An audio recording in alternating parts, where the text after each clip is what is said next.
Hello everyone. तो आइए हम शुरू करते हैं अपनी एनटीए नेट की प्रिपरेशन। तो एनटीए नेट के लिए हम कुछ लगाने वाले हैं आज प्रीवियस ईयर क्वेश्चंस। तो स्टार्ट करते हैं प्रीवियस ईयर क्वेश्चंस। पहले हम देखते हैं कि हमारे कौन कौन से टॉपिक हैं जो आज की वीडियो में हम कवर अप करेंगे। तो आज हमारे पास क्वेश्चंस रहेंगे 40 क्वेश्चंस में हम देखेंगे हमारी प्रिपरेशन कितनी प्रिपरेशन हो चुकी है और कितनी हमारे लिए बाकी है। ठीक है, तो हम प्रिपरेशन स्टार्ट करते हैं, टॉपिक्स देखते हैं सबसे पहले और उसके बाद क्वेश्चंस एक एक करके स्टार्ट करते हैं। तो आइए शुरू करते हैं। सबसे पहले टॉपिक्स कौन से रहेंगे? Teaching aptitude, research aptitude, communication, people development, environment, higher education and reasoning. तो हमारे पास ये कुछ क्वेश्चंस रहेंगे। तो स्टार्ट करते हैं सबसे पहले फर्स्ट क्वेश्चन। देखिए फर्स्ट क्वेश्चन क्या है? The university grant commission was established with which of the following AIIMS. जो यूजीसी था, जो एस्टैब्लिश्ड हुआ था, वो किस एम के साथ एस्टैब्लिश्ड हुआ था? कुछ ऑप्शन दे रखे हैं हमारे पास। देखिए इसमें हमें क्या करना है, करेक्ट आंसर चूज करना है जो हमें कोड्स दिए हुए हैं। ठीक है, तो सबसे पहले हमें क्या करना है, कुछ कोड्स पढ़ते हैं कि एबीसीडी में दे क्या रखे। तो देखिए फर्स्ट पढ़ते हैं a, promoting of research and development in higher education. क्या यूजीसी क्या करता है? रिसर्च एंड डेवलपमेंट को हायर एजुकेशन में प्रमोट करता है, ये हमसे पूछा हुआ है। देखिए इसका आंसर बहुत इजी है, फर्स्ट लाइन का। हम एक एक लाइन समझेंगे फिर देखेंगे क्या ये काम यूजीसी करता है या नहीं करता है। तो देखिए आप एक बात बताइए, हम जब नेट पहले करते थे, अब एनटीए कंडक्ट करते हैं, तो एनटीए से पहले क्या था? UGC net. तो यूजीसी नेट जेआरएफ जो स्कॉलरशिप मिलती है वो यूजीसी से मिलती है। ठीक है, तो इसका मतलब क्या है? वो research and development higher education में प्रमोट करता है। कौन प्रमोट करता है? यूजीसी। ठीक है, क्योंकि जब भी रिसर्च होगी, रिसर्च के फंड करना, उसको प्रमोट करना, डेवलपमेंट को यूजीसी करता है। Second, identify and sustaining institution of potential learning. ठीक है, हाँ, उनको आइडेंटिफाई करना और जिससे कि अगर उनके पास फंडिंग कम है तो उनको फंडिंग भी देना, जिससे क्या हो सकता है, वो पोटेंशियल लर्निंग हो सके, इंस्टीट्यूशंस है वो सस्टेन रह सकते हैं। तो ये भी कौन काम करता है? यूजीसी काम करता है। थर्ड ऑप्शन है providing autonomy to each and every higher educational institution in India. Sorry, C point है कैपेसिटी बिल्डिंग ऑफ टीचर्स। देखिए कई बार क्या होता है, टीचर्स की कैपेसिटी बिल्डिंग, जैसे कुछ नई टेक्नोलॉजी आई या कुछ न्यू नॉलेज है, तो टीचर्स की क्या होती है? कैपेसिटी बिल्डिंग होती है कि वो इस चीज को समझे, उस प्रोजेक्ट को समझे। 6 डेज का, 7 डेज का, 2 डेज की ट्रेनिंग सेशंस टाइप्स होते हैं। तो ये यूजीसी कराता है। क्योंकि देखिए रिसर्च एंड डेवलपमेंट के लिए नीड क्या है कि टीचर्स टाइम टू टाइम उस चीज को इंप्रूव करें। फोर्थ पॉइंट है प्रोवाइडिंग ऑटोनॉमी। देखिए ऑटोनॉमी क्या होता है कि कुछ हायर एजुकेशन इंस्टीट्यूशंस क्या करते हैं कि अपना सिलेबस, अपना करिकुलम, ये सब कुछ डिसाइड करते हैं कि कितने क्वेश्चंस होने चाहिए, ये सब कुछ बनाते हैं। तो ये क्या करता है? Autonomy to each and every higher education institutions को ये प्रोवाइड करता है। ठीक है, तो ऑप्शंस क्या रहेंगे? बी, ये ए भी सही है, ये बी भी सही है, ये सी भी सही है और डी भी सही है। तो देखिए सबसे पहले इस टाइप में जब क्वेश्चंस आती है तो आप क्या करिए, लाइन पढ़िए, इंक्लूड होता है या नहीं होता उसको समझिए। फिर ऐसे बी पॉइंट को समझिए, ये इंक्लूड होता है या नहीं। ये करने का तरीका होता है इस टाइप के क्वेश्चंस। तो हमें पता चला कि जो यूजीसी है वो सारे काम करते हैं। ठीक है, अब यहाँ से क्या करना होता है, एक क्वेश्चन से हमें एक्स्ट्रा इन्फॉर्मेशन लेनी होती है। तभी आप क्या करें, यूजीसी के पॉइंट को रिवाइज कर दें कि यूजीसी एस्टैब्लिश कब हुआ? 1956 में हुआ। इसका हेडक्वार्टर का है, दिल्ली में है। इसके रीजनल ऑफिस कितने हैं? 6 इसके रीजनल ऑफिस है। तो ये सब कुछ ना आप लर्न कर लेना चाहिए जैसे इस टाइप के क्वेश्चंस देखते हो। तो इसका मतलब यूजीसी से क्वेश्चंस आ रहे हैं। ठीक है, तो देखिए राइट आंसर क्या हो जाएगा हमारा? राइट आंसर होगा option B, A B C D, ये चारों काम करते हैं। ठीक है, तो यहां पर देखते हैं हमारा राइट ऑप्शन क्या हो गया? बी। नेक्स्ट क्वेश्चन देखते हैं। देखिए नेक्स्ट क्वेश्चन क्या दे रखा है? The south Asia university, the south Asia university is situated in the city of. अब क्या दिख रखा है कि ये यूनिवर्सिटी कहां पर सिचुएटेड है? तो देखिए सबसे पहले हमें ये पता चला कि क्वेश्चन कहां से? हायर एजुकेशन से। और हमसे पूछा है कि ये यूनिवर्सिटी लोकेटेड क्या है, कहां पर है? ऑप्शंस देखिए, काठमांडू, कोलंबो, ढाका, न्यू दिल्ली। देखिए जैसे क्या होता है, सार्क होता है, नाफ्टा होता है। ठीक है, तो ऐसे ना एक सार्क है जहां पर कुछ देश मिलके वहां पर क्या करते हैं, अपने कॉलेजेस एस्टेब्लिश कर रखे हैं। तो ये साउथ एशिया का कॉलेज है जो कि दिल्ली में एस्टेब्लिश्ड है। ठीक है, कहां पर एस्टेब्लिश्ड है? दिल्ली में एस्टेब्लिश्ड है। इसमें कौन कौन से हैं? देखिए कौन कौन सी कंट्री आती है इसके अंदर? South Asia university SAU full form भी आ जाती है कई बार कि यूनिवर्सिटी की फुल फॉर्म बताइए, SAU तो साउथ एशिया यूनिवर्सिटी। अब क्या है, ये इंटरनेशनल यूनिवर्सिटी है। देखिए क्वेश्चन आ सकता है, नेट का एनडीए क्या करते हैं, एक ही क्वेश्चन को घुमा देते हैं। मतलब अब यहाँ से वो पूछ सकते हैं कि ऐसी कौन सी यूनिवर्सिटी जो इंटरनेशनल यूनिवर्सिटी है, तो कौन सी हो गई हमारी साउथ एशिया यूनिवर्सिटी, एक इंटरनेशनल यूनिवर्सिटी भी है। इसके अंदर 8 मेंबर स्टेट्स है, south Asia association for regional corporation, SAARC. SAARC की फुल फॉर्म हमें याद होनी चाहिए, क्या है, states south Asian association for regional corporation, ठीक है। इसके जो 8 कंट्रीज है वो कौन सी है, अफगानिस्तान, बांग्लादेश, भूटान, इंडिया। मतलब जो बेसिकली इंडिया के आसपास उसके रीजन में लग रही है, कौन सी, अफगानिस्तान, बांग्लादेश, भूटान, इंडिया, मालदीव्स, नेपाल, पाकिस्तान एंड श्रीलंका, ठीक है। ये 8 कंट्रीज है और एक कहां सिचुएटेड है, साउथ एशिया यूनिवर्सिटी दिल्ली में, ठीक है। नेक्स्ट क्वेश्चन देखते हैं। देखिए यहां पर दे रखा है the GER in institution of higher education in India at present 2015 is about। अब आप ये बोलोगे कि मैम 2022 चल रहा है, लेकिन आप क्वेश्चन लेके आ रहे 2015 का। देखिए मैं इसलिए लाई हूं क्योंकि हमें यहाँ से रेफरेंस मिल जाए कि इस टाइप के क्वेश्चन भी पूछे जाते हैं। जैसे जीईआर क्या होता है, देखिए कि elementary education, secondary education, higher education में कितना एनरोलमेंट हो रहा है, कहीं बच्चा ड्रॉप आउट करके घर पे तो नहीं बैठा, बच्चे पढ़ रहे हैं आगे या नहीं पढ़ रहे। तो ये किससे पता चलता है, जीईआर से। तो हमारी कंट्री का, किसी भी कंट्री का एम होता है कि उसका जीईआर रेशियो ज्यादा से ज्यादा हो, ठीक है।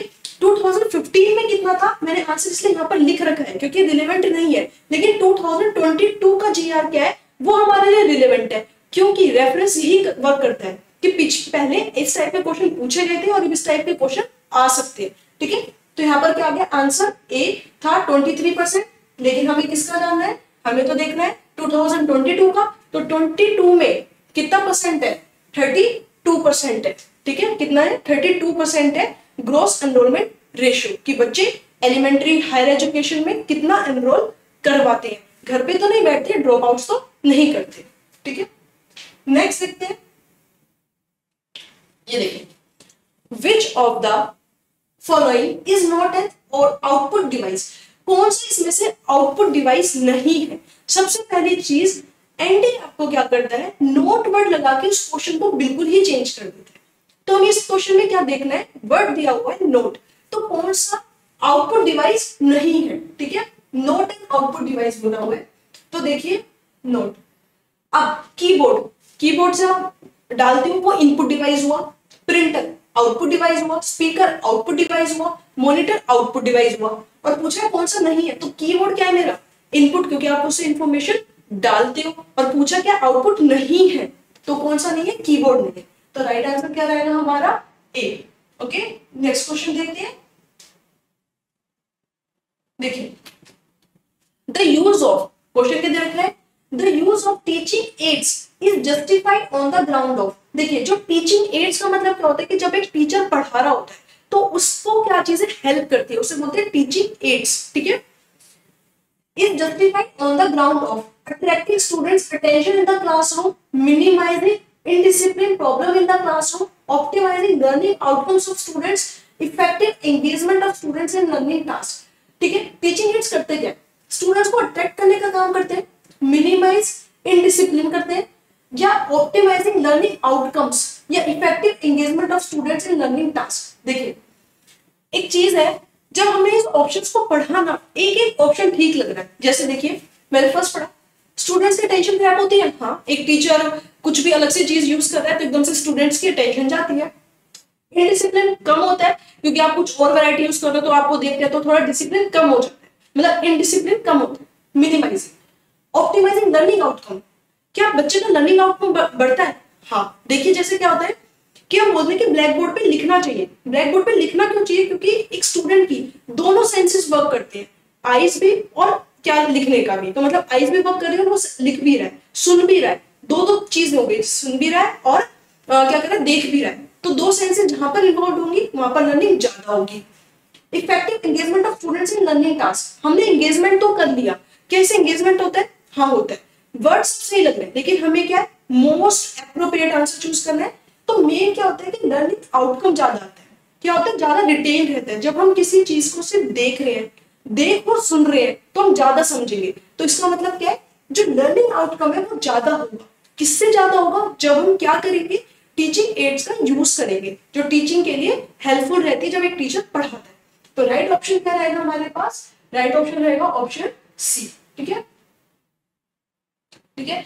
नेक्स्ट क्वेश्चन देखते हैं। देखिए यहां पर दे रखा है the total number of central university in India in April 2015 marks. देखिए अब इसका आंसर भी मैंने यहीं पर लिख रखा है। उसका रीजन सिर्फ ये है क्योंकि ये क्वेश्चन रेफरेंस के लिए कि 2015 में एक हायर एजुकेशन में क्वेश्चन आया था जिसमें सिर्फ ये पूछा हुआ था कि टोटल सेंट्रल यूनिवर्सिटीज कितनी है।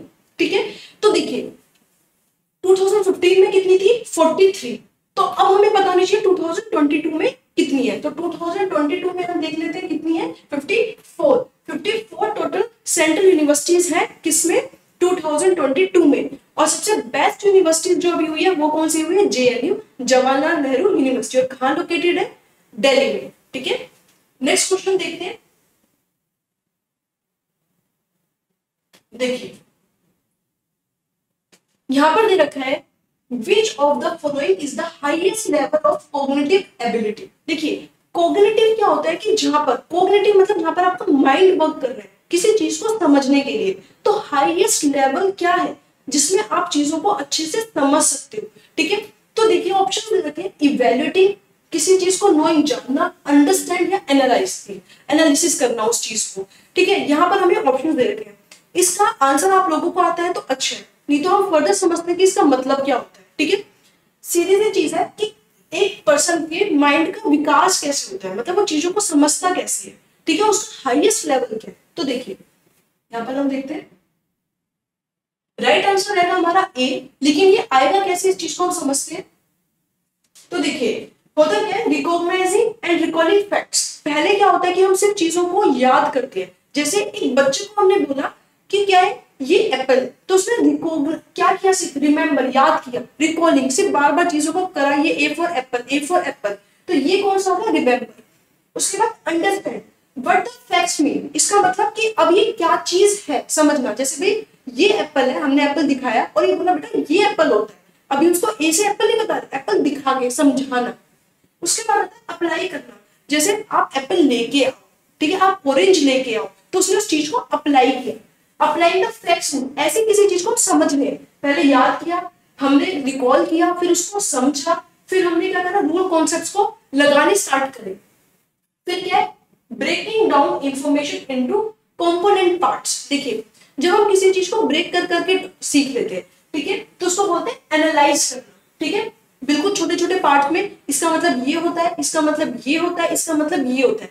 जब हम इंफॉर्मेशन को छोटे छोटे पार्ट्स में सीख रहे हैं उसको क्या बोलते हैं, एनालाइज करना। ठीक है, कि अब हमने पूछा ये क्या होता है, बच्चे से पूछा ऑरेंज एप्पल, तो उसने बताया कि ये ऑरेंज है, ये एप्पल है। उसने छोटे छोटे, और उसके बाद सेंटेंस भी बनाने स्टार्ट करे कि मैंने एप्पल वहां रखा था। ठीक है, तो वो क्या हुआ, एनालाइज करना। Evaluate, judging the value of informative और आइडियाज। इवेल्युएट का मतलब होता है मूल्यांकन करना, कि अब बच्चे ने कितना समझा है। हम उसे 2-3 लाइन्स बोल रहे हैं और बच्चा कितना उस चीज को समझ सका है, अपना जितना उसने सीखा है उसको यूज कर पा रहा है। ठीक है, और क्रिएट क्या होता है, न्यू होल, उस पार्ट से कुछ नया बना देना, कुछ बिल्कुल ही नया बना देना, वो क्या होता है, क्रिएट करना। कुछ उसमें जैसे हम क्या करते हैं, रिसर्च एप्टीट्यूड में हम क्या करते हैं, जैसे थीसिस लिखते हैं, तो थीसिस में क्या है, हमने किसी चीज को समझ लिया, अब हमने खुद से क्रिएट करा, खुद से एनालाइज किया डाटा को और खुद से कुछ क्रिएट किया, तो वो क्या होता है, क्रिएट। लेकिन सबसे पहले क्या होता है, रिमेंबर, अंडरस्टैंड, अप्लाई, एनालिस, और दूसरा कौन सा होता है लास्ट, इवेल्युएट करना। और उससे भी ऊपर अगर हमें दिया होता ऑप्शन में क्रिएट, तो हमारा ऑप्शन कौन सा होता है, क्रिएट। बट इस टाइप पे हमारा आंसर क्या होगा, इवेल्युएट करना। ठीक है, क्योंकि हमारे ऑप्शंस में क्रिएट वर्ड नहीं था। नेक्स्ट क्वेश्चन देखते हैं। देखिए यहां पर क्या दे रखा है, achievement test are commonly used for the purpose. Achievement test किस लिए यूज किए जाते हैं, assessing the amount of learning after teaching, making selection for a specific job, selecting candidate for a course, identifying strengths and weakness of learners. ये हमसे 4 options दिए हुए हैं और हमसे पूछा हुआ है कि अचीवमेंट टेस्ट हम क्यों यूज करते हैं। तो देखिए क्या होता है अचीवमेंट का मतलब ये होता है कि जब हमने बच्चे को समझा दिया या टीचिंग कर दी, उसके बाद क्या अमाउंट लर्निंग का रहा उसको एक्सेस करने के लिए अचीवमेंट टेस्ट होता है। ठीक है, ये हमें थोड़ा सा अचीवमेंट टेस्ट के बारे में ही पता होना चाहिए कि हमने किसी को सिखा दिया आफ्टर, और उसके बाद हम चेक कर रहे हैं, एक्सेस कर रहे हैं कि उसने कितना सीखा। तो जो टेस्ट लिया जाता है स्किल और नॉलेज को चेक करने के लिए, किसके लिए यहाँ पर हम लिख सकते हैं स्किल, किसी पर्सन की हमें स्किल देखनी है और नॉलेज को चेक करना है। तो हम कौन सा टेस्ट लेते हैं, अचीवमेंट टेस्ट लेते हैं। ठीक है, selection for a specific job ऐसा कोई टेस्ट नहीं है, selection candidate for a course ऐसा कुछ नहीं है, identify strength and weakness of learners ये भी इस चीज के लिए टेस्ट नहीं लिया जाता है। ठीक है, मेन टेस्ट किसके लिए लिया जाता है, स्किल और नॉलेज को चेक करने के लिए कि आफ्टर टीचिंग बच्चा कितना समझे। नेक्स्ट क्वेश्चन देखते हैं, देखिए नेक्स्ट क्वेश्चन क्या कहता है, which of the following statement regarding the meaning of research are correct. इसमें हमसे पूछा हुआ है कि जितनी भी स्टेटमेंट्स गिवन है इसमें से कौन सी ऐसी स्टेटमेंट है जो रिसर्च के रिगार्डिंग सही है। तो एक एक स्टेटमेंट पढ़ते हैं और ये देखते हैं कि क्या ये रिसर्च है या नहीं है, रिसर्च से इसका रिलेशन है या नहीं है। तो फर्स्ट स्टेटमेंट हमने पढ़ी, research refers to a series of systematic activity और activities undertaken to find out the solution of a problem.